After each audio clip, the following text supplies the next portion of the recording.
നമസ്കാരം.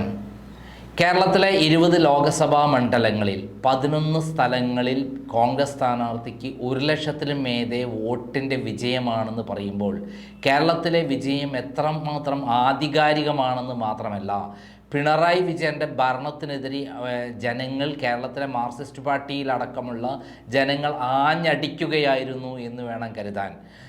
കണ്ണൂരിലും കാസർഗോഡും അതേപോലെ മലപ്പുറത്തും വയനാട്ടിലും കോഴിക്കോടും തുടങ്ങി പാലക്കാട് വരെയുള്ളൊരു മേഖല എടുത്തു നോക്കിക്കഴിഞ്ഞാൽ വലിയൊരു മുന്നേറ്റം, സാധാരണ കാണാത്ത അഭൂതപൂർവമായ ഒരു മുന്നേറ്റമാണ്, ജനരോഷമാണ് ഈ മണ്ഡലങ്ങളിലെല്ലാം ഉണ്ടായിട്ടുള്ളത്. എന്നാൽ തൃശ്ശൂരിൽ കെ മുരളീധരൻ്റെ തോൽവി വല്ലാത്തൊരു തോൽവി തന്നെയാണ്. അതേപോലെ ആലത്തൂരിൽ രമ്യ ഹരിദാസിൻ്റെ തോൽവിയും വലിയൊരു തോൽവി തന്നെയാണ്.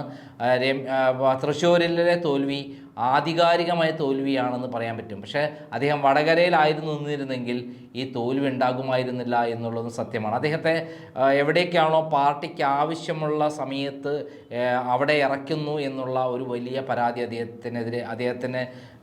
അദ്ദേഹത്തെ ഉപയോഗിക്കുന്നു എന്നുള്ളൊരു പരാതി പാർട്ടിക്കെതിരെയുണ്ട്. തിരുവനന്തപുരത്ത് നേമത്ത് അദ്ദേഹത്തെ ഉപയോഗിച്ചു 3-ാം സ്ഥാനം കിട്ടിയെങ്കിലും അദ്ദേഹം വോട്ട് വിഹിതം 25,000 വോട്ട് അവിടെ വർദ്ധിപ്പിച്ചു. അതുവഴി BJPയുടെ സാന്നിധ്യം തകർക്കുകയുണ്ടായി. എന്നാൽ തിരിച്ച് തൃശ്ശൂരിൽ അങ്ങനെ ഒരു കാര്യം ഉണ്ടാക്കാൻ കഴിഞ്ഞില്ല. മാത്രമല്ല, അവിടെ സുരേഷ് ഗോപിയുടെ 5 വർഷത്തെ തുടർച്ചയായിട്ടുള്ള ശക്തമായ പ്രവർത്തനത്തിൻ്റെ ഫലമായി പല മേഖലകളിലുമുള്ള വോട്ട് മറിയാൻ കാരണമായി അത് ഏതെങ്കിലും പാർട്ടിയുടെയോ അല്ലെങ്കിൽ വ്യക്തിയുടെയോ ഇതുകൊണ്ടല്ല, സുരേഷ് ഗോപിയുടെ ശക്തമായിട്ടുള്ള പ്രവർത്തനത്തിൻ്റെ ഫലമായിട്ടാണ് അത് നേടിയെടുത്തത് എന്നുള്ളതാണ് സത്യം. സുരേഷ് ഗോപിക്കെതിരെ ആരവിടെ നിന്നാലും അവിടെ സുരേഷ് ഗോപി ജയിച്ചു പോകുന്ന തരത്തിലുള്ള ജനവികാരം ഉണ്ടാക്കിയെടുത്തതാണ് സുരേഷ് ഗോപി അവിടെ വിജയിക്കാൻ കാരണം. സ്ത്രീകളുടെ വോട്ട് അദ്ദേഹം വിജയിക്കാൻ കാരണം കോഴിക്കോട് അദ്ദേഹത്തിനെതിരെ കള്ളക്കേസ് എടുത്ത് അദ്ദേഹത്തിന് പീഡിക്കപ്പെട്ട ഒരാൾ രൂപത്തിലുള്ള ഒരു പേര് അദ്ദേഹത്തിനുണ്ടായി. അതേപോലെ പലർക്കും സഹായങ്ങൾ ചെയ്യുന്നു. അദ്ദേഹത്തിൻ്റെ ട്രസ്റ്റ് വഴി തൃശ്ശൂരിൽ കരുവന്നൂർ ബാങ്കിലെ തട്ടിപ്പിനെതിരെ പോരാട്ടത്തിൽ പ്രവർത്തിക്കുമ്പോൾ തന്നെ അവിടെ ഇരയായ ആളുകൾക്ക് അദ്ദേഹം ഒരു സഹായം എത്തിച്ചു കൊടുത്തു. അങ്ങനെയുള്ള വലിയ പ്രചരണങ്ങൾ സുരേഷ് ഗോപി വ്യക്തിപരമായുള്ള നേട്ടങ്ങൾ ഉണ്ടാക്കാൻ സഹായിച്ചു. അതുകൊണ്ടാണ് അദ്ദേഹം വിജയിച്ചത് എന്ന് വേണം കരുതാൻ. അതൊന്നും മുരളീധരൻ്റെ കുറ്റമായിട്ട് കാണാൻ പറ്റില്ല. ഇന്ന് കേരളത്തിൽ ജീവിച്ചിരിക്കുന്ന കോൺഗ്രസ് നേതാക്കന്മാരിൽ സമുന്നതനായ നേതാവാണ്, പക്വതയുള്ള നേതാവാണ്, പോരാട്ട വീര്യമുള്ള നേതാവാണ് കെ മുരളീധരൻ.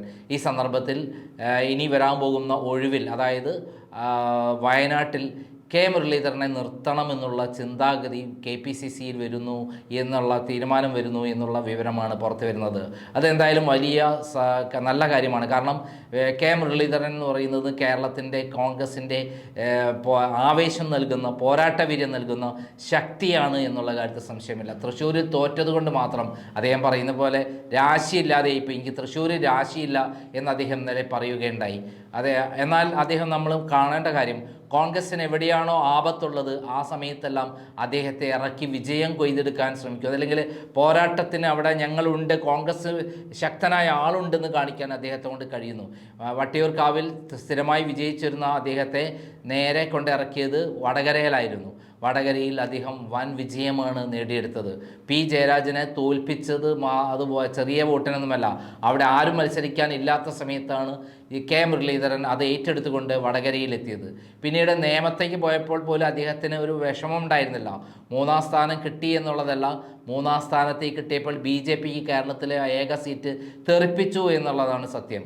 മാത്രമല്ല, ഇപ്പോൾ തൃശ്ശൂരിൽ അദ്ദേഹത്തെ ഇറക്കാൻ വേണ്ടി തീരുമാനിച്ച കാര്യത്തിൽ എന്തെങ്കിലും തെറ്റുള്ളതായി നമുക്ക് കാണാൻ പറ്റില്ല. കാരണം പത്മജ വേണുഗോപാൽ കോൺഗ്രസ്സിലേക്ക് നിന്ന് മാറി BJPയിലേക്ക് പോകുമ്പോൾ അവിടെ ഒരു നെഗറ്റീവ് ഫീലിംഗ് ഉണ്ടാവാൻ സാധ്യതയുണ്ട്. അതിനെല്ലാം മറികടക്കാൻ കെ കരുണാകരൻ്റെ മകൻ മുരളീധരൻ തൃശ്ശൂരിൽ മത്സരിക്കുന്നതാണ് നല്ലത് എന്ന് മനസ്സിലാക്കിക്കൊണ്ട് തന്നെയാണ് പാർട്ടി അങ്ങനെ തീരുമാനമെടുത്തത്.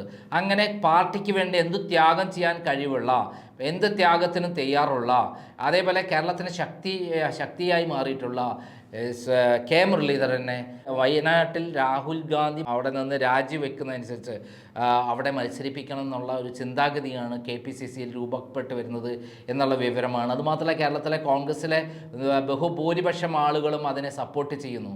അദ്ദേഹത്തെ ജയിപ്പിച്ച് അദ്ദേഹം MP ആയി തന്നെ തുടരണം. അദ്ദേഹം കാര്യക്ഷമതയുള്ള പാർട്ടിയുടെ വക്താവാണ്.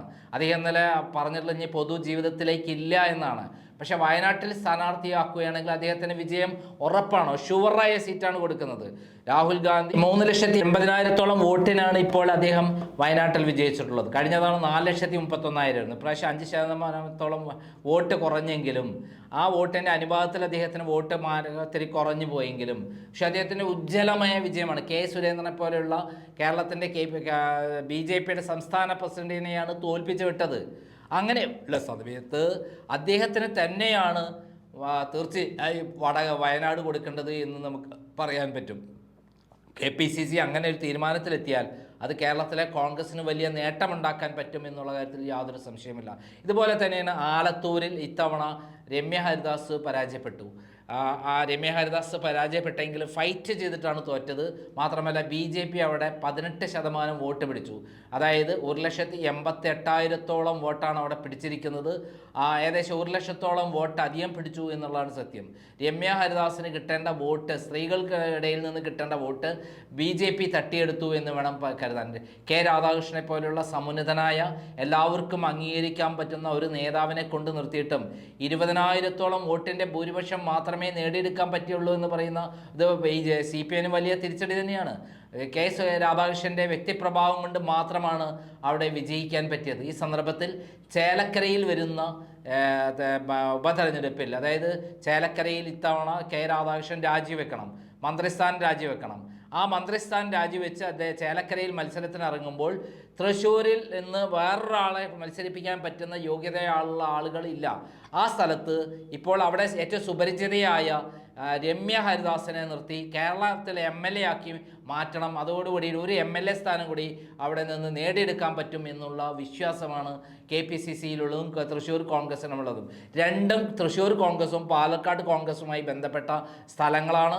ഈ രണ്ട് സ്ഥലങ്ങളിലെയും രണ്ട് സ്ഥാനാർത്ഥികളുടെയും കാര്യത്തിൽ പാർട്ടി ഉചിതമായ തീരുമാനമെടുക്കേണ്ടത് വളരെ അത്യാവശ്യമാണ്. കാരണം 2 പേരാണ് പരാജയപ്പെട്ടത്.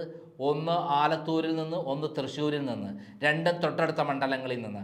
അവിടെ 2 സ്ഥലങ്ങളിൽ പരാജയപ്പെട്ടതിന് പകരം ഒരു മണ്ഡലം തിരിച്ചു പിടിച്ചാൽ അത് കോൺഗ്രസിന് വലിയ ഉത്തേജനം നൽകും. അതും രമ്യ ഹരിദാസിനെ കൊണ്ട് തന്നെ മത്സരിപ്പിച്ച് ജയിച്ചാൽ വലിയ നേട്ടങ്ങളുണ്ടാകും. അതോടൊപ്പം കെ മുരളീധരൻ വയനാട്ടിൽ നിന്ന് ജയിച്ചാൽ നാഷണൽ തന്നെയായിട്ട് തന്നെ ശ്രദ്ധിക്കപ്പെടും. അദ്ദേഹം പാർട്ടിക്ക് വേണ്ടി എത്രമാത്രം ത്യാഗമാണ് ചെയ്തിട്ടുള്ളത്, അതിൻ്റെ 10 മടങ്ങ് അദ്ദേഹത്തിന് ഗുണം ചെയ്യുന്ന ഒരു കാര്യം ചെയ്തു കൊടുക്കുമ്പോൾ പാർട്ടിക്ക് ഗുണം ചെയ്യുന്നു. കെ മുരളീധരൻ ഇതുവരെ ഉണ്ടായിട്ടുള്ള മാനസിക പ്രശ്നങ്ങളിൽ നിന്ന് അദ്ദേഹത്തെ മുക്തനാക്കുന്നു. ആ രൂപത്തിലുള്ള ഒരു നീക്കം KPCCയിൽ വരുന്നു. അത് തീർച്ചയായും വലിയ നേട്ടങ്ങൾ കോൺഗ്രസിനുണ്ടാക്കും. പടലപ്പിണക്കങ്ങൾ തൃശ്ശൂരിൽ ഉണ്ടാവാൻ സാധ്യതയുണ്ട്, അല്ലെങ്കിൽ പലതരത്തിലുള്ള പൊട്ടിത്തെറികൾ ഉണ്ടാവാൻ സാധ്യതയുണ്ട്. കെ മുരളീധരനെ പോലെ ശക്തനായ ഒരു നേതാവ് തോറ്റിട്ടുണ്ടെങ്കിൽ അതിൻ്റെ തിരിച്ചടികൾ പല വിധത്തിൽ വരും. അതിനൊക്കെ മറികടക്കാൻ ഏറ്റവും നല്ലത് ഇത് തന്നെയാണ് എന്നുള്ളതാണ് KPCCയിൽ ഉരുത്തിരിഞ്ഞ് വരുന്ന വികാരം. KPCC സംസ്ഥാന പ്രസിഡന്റ് കെ സുധാകരനും അതേപോലെ VD സതീഷിനുമെല്ലാം ഇങ്ങനെയുള്ള ഒരു താല്പര്യമുണ്ട്.